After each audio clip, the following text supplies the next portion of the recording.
لا تأسفن على الدنيا وما فيها، فالموت لا شك يفنينا ويفنيها.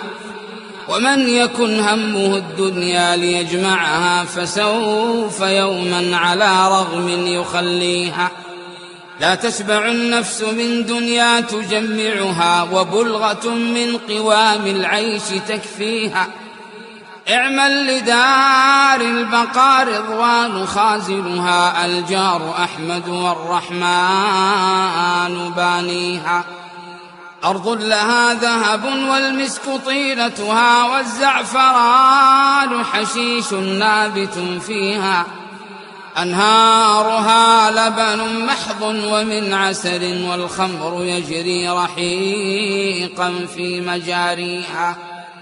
والطير تجري على الأغصان عاكفة، تسبح الله جهرا في مغانيها.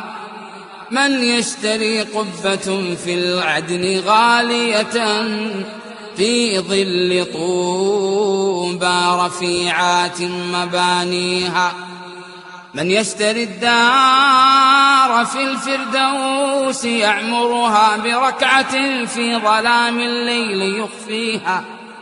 أو سد جوعة مسكين بشبعته، في يوم مسغبة عم الغلا فيها.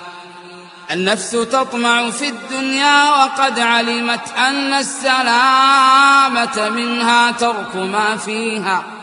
والله لو قنعت نفسي بما رزقت من المعيشة إلا كان يكفيها.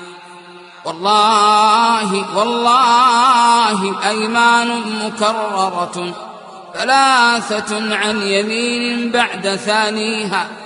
لو أن في صخرة صمام لملمة، في البحر راسية ملس نواحيها.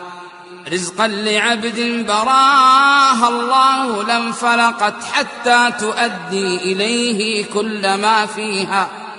أو كان فوق طباق السبع مسلكها، لسهل الله في المرقى مراقيها. حتى ينال الذي في اللوح خط له، فإن أتته وإلا سوف يأتيها. أموالنا لذوي الميراث نجمعها، ودارنا لخراب البوم نبنيها. لا دار للمرء بعد الموت يسكنها، إلا التي كان قبل الموت يبنيها.